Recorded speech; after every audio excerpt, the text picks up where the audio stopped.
Hola, buenas tardes. Mi nombre es Camilo Andrés Camelo Brand y estoy junto a mis compañeras Luisa Silva, Wendy Rico, Lizzy Prada.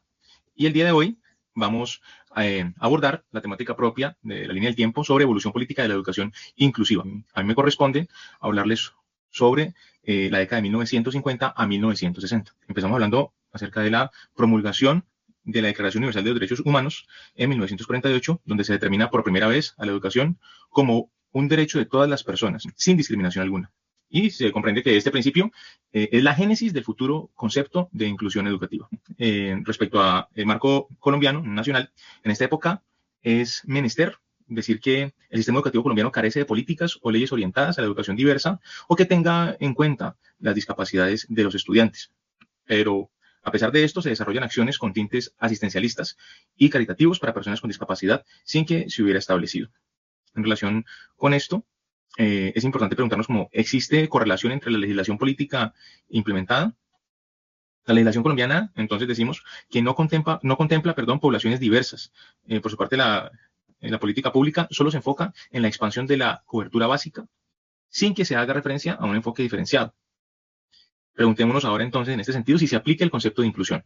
Podríamos decir que durante esta época, de 1950 a 1960, no se usa el término de inclusión como tal, pero se hace mención a la discapacidad como impedimento médico que debe tratarse fuera del sistema escolar. Y cerramos un poco esta época diciendo que como un hito histórico relevante, en este punto se afianza el modelo de desarrollo en América Latina, el cual estuvo centrado en la modernización estructural del sistema educativo dentro de este periodo. Entonces damos paso ahora a mi compañera para continuar eh, con la siguiente década. Buenas tardes, con ustedes Lizzy Prada. A nivel internacional, la comunidad internacional, mediante la UNESCO, impulsa el derecho a la educación básica universal como condición para el desarrollo humano, teniendo en cuenta el tratar de eliminar las barreras estructurales de la inclusión. A nivel nacional, se inicia la preocupación por la alfabetización, expandiéndose las escuelas normalistas para docentes. También se inicia el establecimiento de programas informales de educación especial.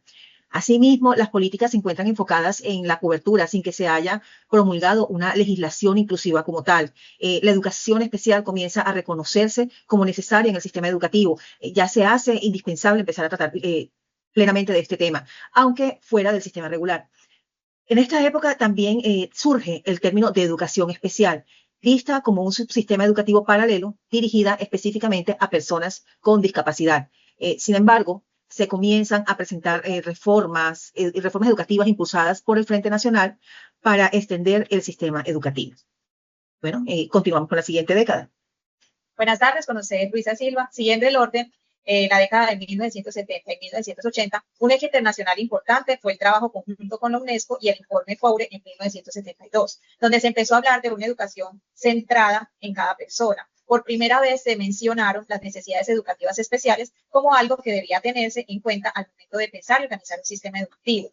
En Colombia, un hito importante fue la creación del decreto 088 en 1976, que estableció la educación especial como un sistema aparte, dando lugar a la creación de escuelas diferenciadas para estudiantes con discapacidad.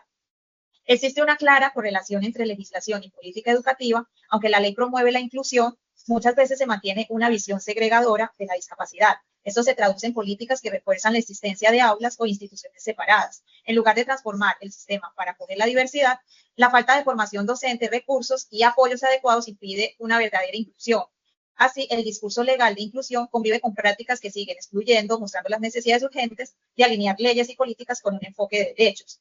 En este momento, lo que se llama inclusión en realidad se extiende como una forma de atención aparte para estudiantes con discapacidad, enfocándose más en sus condiciones médicas que en sus posibilidades de aprender y de desarrollarse en el entorno escolar.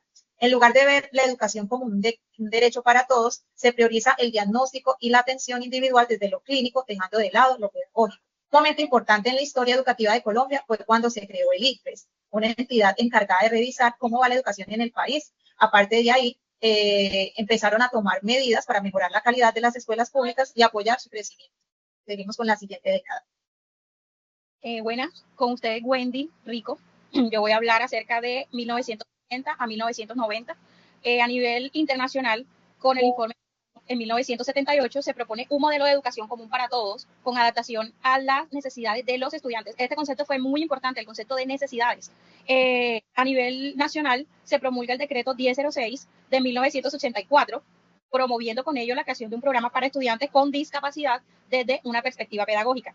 Recordemos que en esta década, 1980-1990, las normas que promuevan la integración parcial de estudiantes discapacitados y que también emperó la política en donde no se hace distinciones de los unos con los otros y se crean los primeros servicios educativos. Ahora, se aplica el concepto de inclusión. La inclusión se entiende como la necesidad de adaptar los contenidos educativos a estudiantes con discapacidad, no cuestionándose la estructura escolar. Entonces, se dan las primeras discusiones que derivarán a la promulgación de la Constitución de 1991, estando más enfocada en los derechos humanos. Continúa mi compañero Camilo. Claro que sí. Vamos entonces a la década de 1990 a los 2000. Déjenme, yo me ubico aquí en la tablita. Dentro de esta época, podemos decir entonces que se realiza la Declaración Mundial sobre Educación para Todos y Todas y la Declaración de Salamanca en 1994. Estas declaraciones establecieron los principios de inclusión, equidad y participación para todos y todas los estudiantes. En el marco colombiano, con la expedición de la Constitución del 91, se reconoce la educación como un derecho fundamental y en este sentido, entonces, teniendo como faros a los principios de igualdad y participación. Se promulga la Ley 115 del 94, que es la Ley General de Educación, que integra la atención a estudiantes con discapacidad y se regula pues, un poco el servicio. La participación y la flexibilidad institucional para la enseñanza y aprendizaje de los estudiantes. Dentro de la aplicación del concepto de inclusión en nuestro sistema educativo se incluyen diferencias étnicas, sociales y de capacidades de aprendizaje. Y como un elemento histórico a destacar, se integra dentro de lo que comprendemos como PI diferentes elementos de caracterización y de inclusión, lo que permite una mayor adecuación de las necesidades educativas.